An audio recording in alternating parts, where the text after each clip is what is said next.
قربان جائیں۔ نوجوانوں ذرا غور کرنا، میرے نبی کریم صلی اللہ تعالیٰ علیہ وسلم کے بارے میں حضرت عائشہ صدیقہ فرماتی ہیں کہ عرب کی کواری لڑکیاں بڑی حیا والی ہوتی تھیں، لیکن اللہ کے پیارے رسول صلی اللہ علیہ وسلم عرب کی کواری لڑکیوں سے بھی بڑھ کر حیا والے تھے۔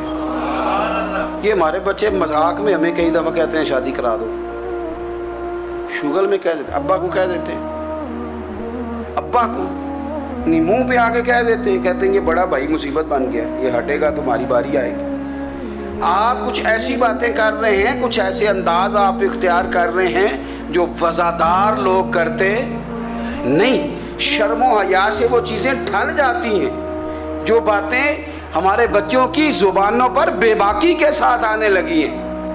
یہ جو ہمارے لڑکے بن سنور کے نکلتے ہیں،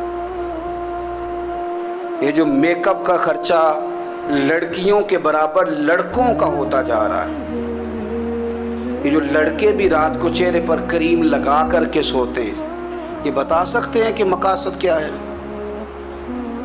بتا سکتے ہیں؟ یعنی بچے بھی بغیر شیمپو کے بال نہیں دھوتے، مثلا کیا کرنا ہے آپ نے اس کا؟ بڑی بڑی قیمتی چیزیں جو ہیں وہ آپ نے رکھی ہوئی ہیں، مقصد کیا ہے؟ یہ جو ہمارے بچے بن سنور کے نکل رہے ہیں تو کیا دعوت دے رہے ہیں سوسائٹی کو؟ شارٹ نکڑے پہن کے جو نکلے ہوئے ہیں، اوریاں لباس پہن کے نکلے ہوئے ہیں۔ اقبال نے کہا تھا دیار مشرق حوث میں غلطاں، شباب اوریاں شراب عیسیاں، جسے بھی دیکھو غری کے عیسیاں۔ ہم ایسی تہذیب کیا کریں گے؟ شباب اوریاں، تم نے اپنی جوانی ننگی کر ڈالی ہے ساری، معاذ اللہ۔ کن مقاصد کے لیے؟ میں وہ اعداد و شمار بتا نہیں سکتا۔ ہمارے ہاں گند سستا ہو گیا ہے، لوگوں نے گناہ تک پہنچنا آسان بنا دیا ہے۔ آپ دیکھ لیں گندگی دروازے پہ اور گند موبائل میں، کیسے بچائیں ان بچوں کو؟ کیا کریں؟ کلیجے پھٹتے، کبھی باتیں سوچتے ہیں تو سوچتے ہیں آنے والی نسل کو کہاں لے جائیں، کہاں چھپائیں، کیا ایسا کریں کہ یہ بچ جائیں۔ خدا را قربان جائیں حضرت عثمان غنی پر۔ مصنف ابن ابی شیبہ میں صحابہ فرماتے ہیں حضرت عثمان غنی نا بڑے مالدار تھے۔ مال آتا ہے تو لوگ عیاش نہیں ہو جاتے، مال آتا ہے تو لوگوں کی خواہشات بہت بڑھ نہیں جاتی۔ بڑے مالدار تھے، مالدار بھی تھے اور سونے بھی بڑے تھے۔ حضرت اسامہ بن زید کہتے ہیں میں نے زندگی میں اتنا سونا بندہ نہیں دیکھا جتنے حضرت عثمان غنی خوبصورت تھے، پیسہ بھی حسن بھی، لیکن فرماتے ہیں کہ حضرت عثمان غنی سب سے بڑھ کر اپنی شرمگاہ کی حفاظت کرنے والے اور سب سے بڑھ کر صلہ رحمی کرنے والے، رشتہ داروں سے اچھا سلوک کرنے والے، حیا والے، شرم والے، پاکیزگی والے۔ آپ کا ذہن ہے، آپ صبح اٹھتے ہی ذہن بنا لیں کہ میں نے آج اتنا سبق پڑھنا ہے، آج اتنی تفسیر دیکھنی ہے، اتنی عبادت کرنی ہے، فلانی نعت میں نے دیکھنی ہے، فلاں خیر کا کام کرنا ہے، فلاں آدمی کے ساتھ نیکی کرنی ہے۔ صبح ذہن بنا لیں، آپ کا ذہن وہی کام کرنے لگے گا۔ لیکن اگر صبح اٹھتے ہی ذہن میں گندگی ہے، رات کو سوتے ہی معاذ اللہ ذہن میں وسوسے ہیں، تو پھر سارا دن وہی چکی چلے گی، وہی انداز رہے گا۔ تھوڑا سا آپ کو اس کی نگرانی کرنی ہے، تھوڑا سا۔ فحاشی، عریانی یہ تیزی سے پھیل رہی ہے، تیزی سے گندگی لوگ کشید کر کے لاتے ہیں۔ اور حیا کا مطلب صرف اتنا ہی نہیں ہے آپ زنا اور بدکاری سے بچیں، آپ اپنی زبان کو بھی حیا والا بنائیں۔ کوئی کچا کمزور جملہ، گندی بات، گالی کبھی بھی زبان پہ نہ آئے، آپ کا انداز حیا والا ہو۔ بے باک ہو جانا، بے باک بولنا، میں باریکی سے اس بات کو سمجھتا ہوں، اور میں آپ کو بہت ساری بزرگوں کے ارشادات کا نچوڑ عرض کرنے لگا ہوں۔ آپ اپنا ذہن صاف کر لیں، آپ کے بہت سارے کام ویسے ہی صحیح ہو جائیں گے، چونکہ ہمارے دین کے اندر زیادہ اجر نیتوں اور ارادوں پہ ملتا ہے۔ آپ کے جو اندر کی پاکیزگی ہے وہ بہت سارا فضل لاتی ہے اللہ کا، اور اگر دل ہی ناپاک ہو، ذہن ہی ناپاک ہو، تو وہ خیر کی چیزیں کس طرح کر کے داخل ہوں گی؟ نوجوان میری بات پر توجہ کریں۔ فرمایا وہ لوگ جو اپنی شرمگاہ کی والذین ہم لفروجہم حافظون، وہ لوگ جو اپنی شرمگاہ کی حفاظت کرتے ہیں۔ حضور غوث پاک رضی اللہ تعالیٰ عنہ فرمایا کرتے تھے، دو چیزیں انسان اپنی سنبھال لینا، ایک پیٹ اور ایک شرمگاہ، تو فرماتے تھے ولایت اس کے بڑی قریب آ جاتی۔ ہم نہ ان لذات میں الجھ جاتے ہیں۔ سیانے سیانے بندے، روٹی کمر سیدھی کرنے کے لیے کھانی چاہیے، زبان کے ذائقے کے لیے نہیں کھانی چاہیے۔ یہ زبان کا ذائقہ لگ جائے یہ کہیں کا نہیں چھوڑتا انسان۔ اپنی شرمگاہ کی جو لوگ حفاظت کر لیتے ہیں، کوئی بڑے سے بڑا گناہ کرنے سے بھی بندہ کافر نہیں ہوتا، بندہ کفر کرنے سے کافر ہوتا ہے۔ گناہ بڑے سے بڑا کرنے والا بھی گناہگار ہے، کافر نہیں۔ لیکن بعض گناہ ایسے ہیں جو جس وقت بندہ کر رہا ہوتا ہے اس وقت وہ مومن نہیں ہوتا۔ میرے نبی کریم صلی اللہ تعالیٰ علیہ وسلم نے فرمایا، جب کوئی شرابی شراب پیتا ہے اس وقت مومن نہیں ہوتا۔ جب کوئی چور چوری کرتا ہے تو اس وقت مومن نہیں ہوتا، اور جب کوئی زانی زنا کرتا ہے تو تب وہ مومن نہیں ہوتا۔ اتنی دیر کے لیے اس کے دل سے ایمان نکال لیا جاتا ہے۔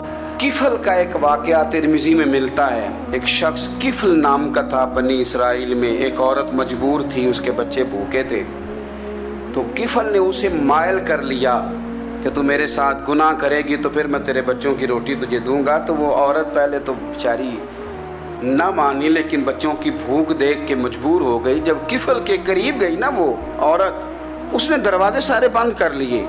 ترمذی شریف میں اس کا واقعہ موجود ہے۔ چاروں جانب سے بند ہو گیا سارا کچھ، لیکن جب وہ کفل کہتا ہے میں اس بی بی کے پاس جانے لگا تو عورت کا وجود کانپتا تھا۔ جس بندے کو گناہ کی طرف جاتے اس کی طبیعت میں ہیجان پیدا ہو تو معنی یہ ہے کہ ابھی ذہن پورا غلیظ نہیں ہوا، ابھی طبیعت پوری گندی نہیں ہوئی، ابھی ایمان کی بہت ساری قسمیں موجود ہیں، عورت کا وجود کانپتا ہے۔ تو کفل کہتے ہیں کہ میں نے اسے کہا کہ سارے دروازے بند ہیں، ڈرتی کیوں ہے؟ تو کہنے لگی ڈرتی اس لیے ہوں کہ سارے دروازے بند نہیں ہوتے، ایک دروازہ کھلا ہے اور وہ دروازہ رب قدیر کا دروازہ ہے، اسے کیسے بند کیا جا سکتا ہے؟ تو کہتے ہیں جب اس نے یہ لفظ کہے تو مجھ پر بھی بات کا اثر ہوا، مجھ پر۔ تو میں نے کہا کہ اگر تو عورت ہو کے رب سے اتنا ڈرتی ہے تو مجھے تو اس نے مرد بنایا ہے، تو مرد تو ہوتا ہی وہ ہے جو اپنے آپ پر کنٹرول کر سکے۔ تو اب نہ معاملہ آگے جائے گا، اب یہاں بات رکے گی نہیں، جا میں تجھے آزاد کرتا ہوں۔ عورت گئی، اس نے توبہ کی کفل نے، اور رات رو کے کہنے لگا مالک آج میں نے توبہ کی ہے تو میرے اوپر مہربانی کرنا، میری توبہ ٹوٹنے نہ پائے۔ رات اس نے توبہ کی، رات ہی انتقال ہو گیا۔ لوگوں کو پتا تھا بڑا بے حیا ہے، بد کردار ہے، گناہ گار ہے، شاید لوگ اس کا چہرہ دیکھنے بھی نہ جاتے، پر مالک کریم ہے نا۔ حضور فرماتے ہیں سویرے اس کے دروازے پہ لکھ دیا اللہ نے، لوگوں رب نے کفل کے سارے گناہ معاف کر دیے ہیں، اس کے دروازے پہ لکھ دیا گیا۔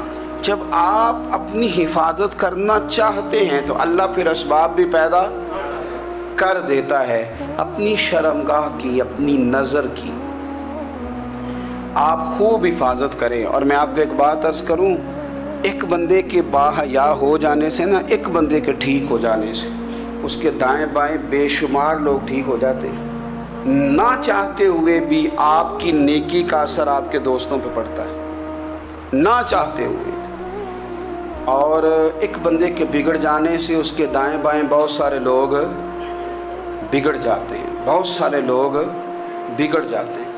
آپ اگر اپنے لب و لہجے پر یہ پابندی لگا سکیں اور اپنے آپ کو اگر آپ سنبھال سکیں تو پھر یاد رکھیے گا بڑی ساری چیزیں بہتر ہو جائیں گی۔ اپنی شرمگاہ کی حفاظت کرنے والے الا علی ازواجہم، مگر یہ کہ اپنی بیویوں پر، او ما ملکت ایمانہم، یا اپنی شرعی باندیوں پر۔ اس زمانے میں جو لونڈی خریدی جاتی تھی اس سے بھی وطی کرنا جائز تھا، اگرچہ اب لونڈیاں موجود نہیں ہیں تو یہ فعل بھی موجود نہیں، سوائے اپنی بیویوں پر یا شرعی باندیوں پر۔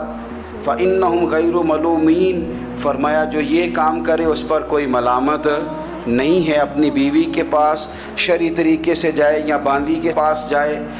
فمن ابتغى وراء ذلك، اور جو آدمی اس کے بعد اس حد سے بڑھے، اس کے سوا کچھ اور کرے جو بندہ، فرمایا فاولئک هم العادون، یہ لوگ حد سے بڑھنے والے ہیں۔ جو لونڈیوں اور باندیوں کے علاوہ، اپنی بیویوں کے علاوہ کسی اور جگہ گندگی کریں، یہ حد سے بڑھنے والے، حدوں کو کراس کرنے والے لوگ ہیں۔ پھر ارشاد فرمایا والذین هم لاماناتہم وعہدہم راعون، اور وہ جو اپنی امانتوں اور اپنے وعدوں کی رعایت کرتے ہیں، امانتیں ادا کرتے ہیں، وعدے پورے کرتے ہیں، اور وہ لوگ جو اپنی نمازوں کی حفاظت کرنے والے ہیں، جن میں یہ خوبیاں آ گئیں۔ میرا رب فرماتا ہے نماز میں خشوع وضو حاصل ہو گیا، فضولیات سے بچ گئے، زکوٰۃ ادا کرنے والے بن گئے، شرمگاہ کی حفاظت کرنے والے بن گئے، امانتیں عہد پورے کرنے والے بن گئے، اپنی نمازوں کے محافظ ہو گئے۔ اللہ اکبر، قربان جائیں۔ مالک فرماتے ہیں اولئک ھم الوارثون، یہی لوگ تو وارث ہیں۔ یا اللہ کس چیز کے؟ فرمایا الذین یرثون الفردوس، یہ لوگ جنت کے وارث ہیں، یہ جنت کے وارث ہیں یہ لوگ۔ ہم فیہا خالدون، اور فردوس سے، جنت سے نکالے نہیں جائیں گے، ہمیشہ ہی جنت میں رہیں گے۔ یہ آیات اللہ کا مطالبہ بھی ہے، یہ آیات صحابہ، اہل بیت، اولیاء اللہ، ان تمام کی سیرت کا اخذ بھی ہے، اور سب سے بڑھ کر سیدہ عائشہ صدیقہ فرماتی ہیں یہی تو آیات ہیں جنہیں اچھی طرح سمجھ لو گے تو تمہیں مدینے والے کے اخلاق بھی سمجھ میں آ جائے گا، حضور کے اخلاق بھی تمہیں سمجھ میں آئے۔ بڑے غور کے ساتھ سورہ مومنون کی ان ابتدائی آیات پر غور کرنا چاہیے۔ رب فرماتا ہے قد افلح المؤمنون، تحقیق مومن کامیاب ہو گئے۔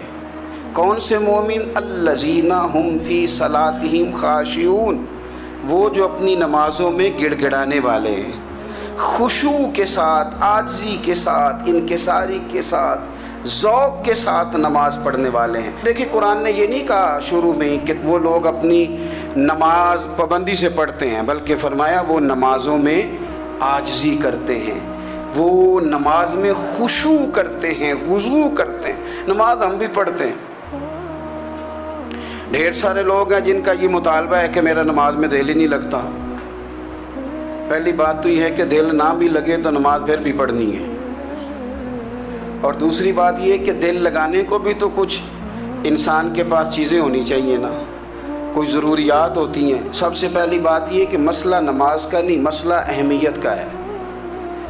آپ نے اللہ تبارک و تعالیٰ کی ذات کی، رب کریم کے جلالت کی جتنی زیادہ اہمیت اپنے دل میں محسوس کر لی، اتنا ہی نماز کی طرف توجہ آپ کی بڑھ جائے گی۔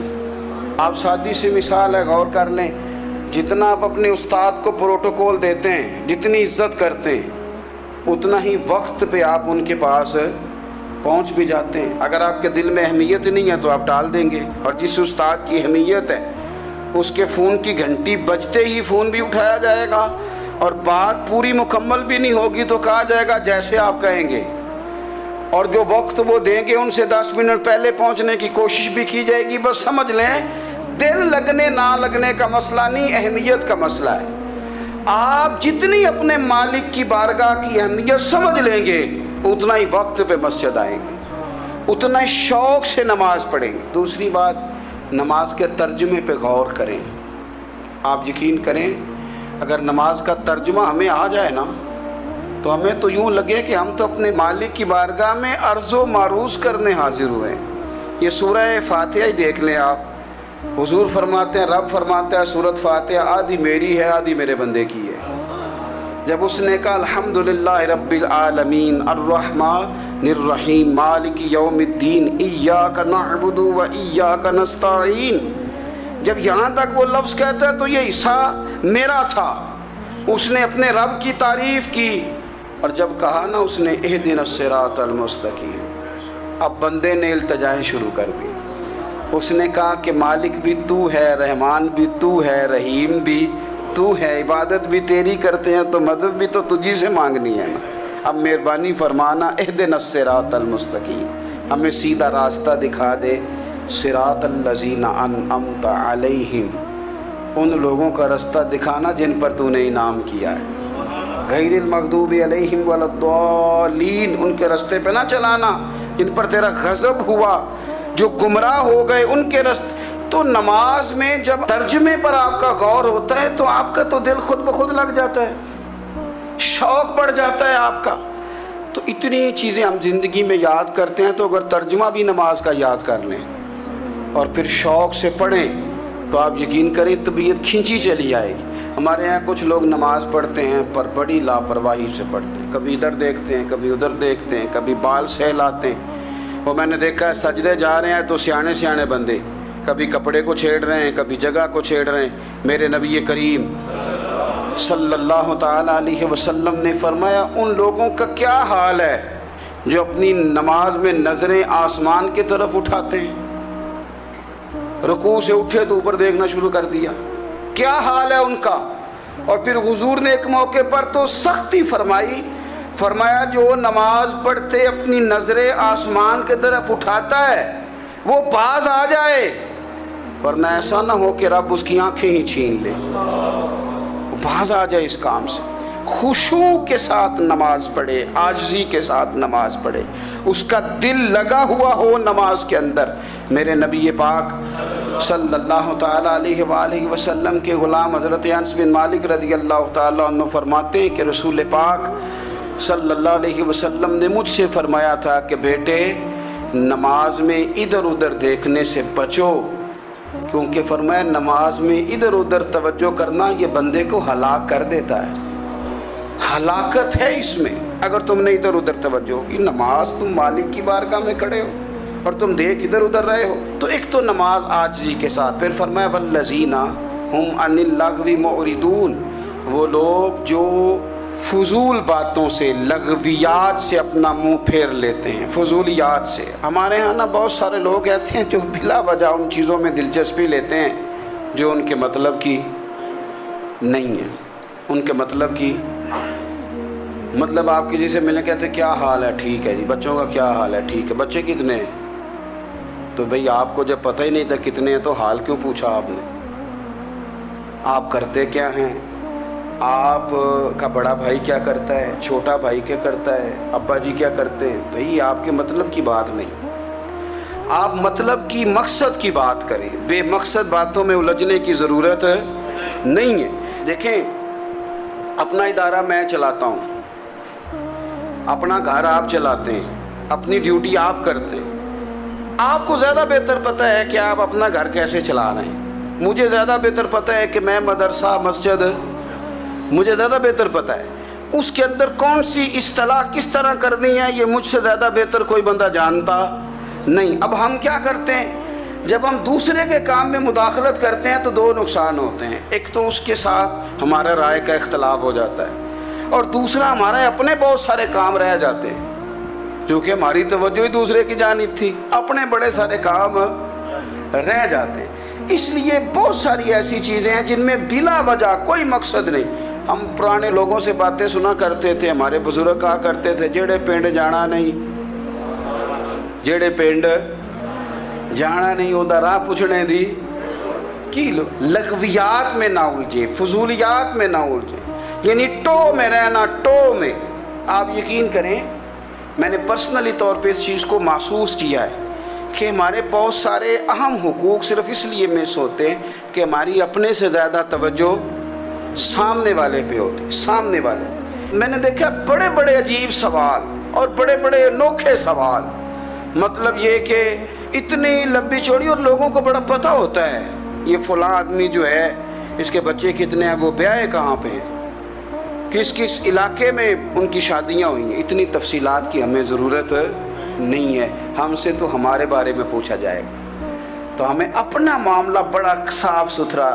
دیکھیں کیا سونی بات کی مدینے والے رسول نے, قربان جائیں حضور کے جملوں پر.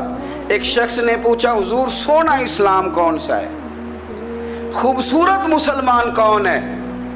تو نبی پاک صلی اللہ علیہ وسلم نے فرمایا وہ خوبصورت مسلمان ہے جو بات اس کے مقصد کی نہیں بے معنی ہے وہ بات وہ چھوڑ دے، بے مقصد باتوں سے الجھنا جو بندہ چھوڑ دے وہ مسلمان بڑا سونا مسلمان ہے۔ ہم کمزور اس لیے ہوتے ہیں کہ ہماری توجہ زیادہ دوسروں کی باتوں پر پڑتی ہے۔ کچھ چیزیں ایسی ہوتی ہیں جو ہم نہ فراخ دلی سے بانٹتے ہیں، اور کچھ چیزیں ایسی ہوتی ہیں جو مجبور ہو کر ہم دیتے ہیں۔ کئی دفعہ ایسا ہوتا ہے کہ سامنے والا کچھ زیادہ تکلیف میں ہوتا ہے اور ہمارے پاس بھی وسعت نہیں ہوتی، لیکن زیادہ اجر اسی بندے کو ملتا ہے جو تھوڑی تکلیف برداشت کرے اور سامنے والے کی تکلیف کو دور کرے۔ مدینہ منورہ میں نا قحط پڑ گیا تھا، غلہ نہیں ملتا تھا، تو قحط کے زمانے میں لوگ نا پھر چیزوں کو مہنگا کر کے بیچتے ہیں۔ ہمارے ہاں ایک طرف چینی کی لائنیں لگی ہوتی ہیں اور دوسری دفعہ چھاپا پڑتا ہے، پورے کے پورے گودام بھرے ہوئے نکل آتے ہیں، لوگ مصنوعی قلت پیدا کر دیتے ہیں۔ حضرت عمر فاروق رضی اللہ تعالیٰ عنہ کے زمانہ نور میں قحط پڑ گیا تھا، گندم کا دانہ اس طرح ہو گیا تھا جس طرح سونا ہے۔ سیدنا عثمان غنی رضی اللہ تعالیٰ عنہ کے نا بہت سارے اونٹ غلے کے بھرے ہوئے مصر سے آئے، اور لگتا یوں ہے کہ وہ شخص آپ ہی کو غلہ دیتا تھا، کسی اور کو دیتا بھی نہیں تھا، جو اونٹ بھر کے اس نے لیے۔ تو مدینہ منورہ کے اندر جب وہ مال پہنچا نا، آپ کو بتانا یہ چاہ رہا ہوں کہ ساری تجارت بندوں سے نہیں کرنی چاہیے، کچھ اللہ سے بھی کرنی چاہیے۔ رب سے جو بندہ تجارت کرتا ہے وہ بڑا کامیاب ہوتا ہے۔ وہ غلے سے بھرے ہوئے اونٹ آپ کے پہنچ گئے تو تاجر آئے، انہوں نے آگے کہا عثمان ہم کھول کے نہیں دیکھتے کہ اندر مٹی ہے کہ سونا ہے، اور یہ بھی نہیں پوچھتے آپ نے کتنے کا خریدا ہے، آپ کی زبان پر اعتبار ہے، آپ نے جتنے کا مال لیا ہے نا ہم ڈبل دیتے ہیں، آپ ہمیں دے دیں۔ آپ فرمانے لگے نہیں مجھے زیادہ نفع ملتا ہے۔ انہوں نے کہا 2 گنا، فرمایا نہیں زیادہ ملتا ہے، کہا 3 گنا، فرمایا زیادہ ملتا ہے۔ وہ کہنے لگے اس سے زیادہ تو کوئی تاجر ہے ہی نہیں جو زیادہ دے، فرمایا بس مجھے ملتا ہے نا۔ کہا کتنا ملتا ہے؟ فرمانے لگے لگتا ہے کہ اگر وہ تاجر زیادہ کرم نوازی کرے تو 700 گنا تو دے گا ہی، اور باقی کریم ہے۔ انہوں نے کہا جی نہیں اتنا نہیں ہم دے سکتے، پھر آپ بیچ لیں۔ یہ بات ہی سمجھ میں نہیں آتی۔ لوگ چلے گئے تو حضرت عثمان غنی مال اٹھا کے مسجد کے دروازے پہ لے گئے، جا کے کہنے لگے اے عمر اعلان کر دیں جس غریب کو گندم کی ضرورت ہے، آسانی کے دور میں نہیں دقت کے دور میں، جب لوگوں کو مل نہیں رہی چیز، جس کو ضرورت ہے وہ آئے اور آ کے لے جائے۔ جب جناب عثمان غنی کے اس غلے کا اعلان ہوا تو تاجروں کو اب مسئلہ سمجھ میں آیا کہ یہ 700 گنا کو بندہ نہیں دے رہا، یہ رب کریم عطا فرما رہا ہے۔ میرے عزیز کچھ سودے رب کے ساتھ بھی کریں۔ اگر کوئی بڑا ضرورت مند دروازے پہ آ جائے نا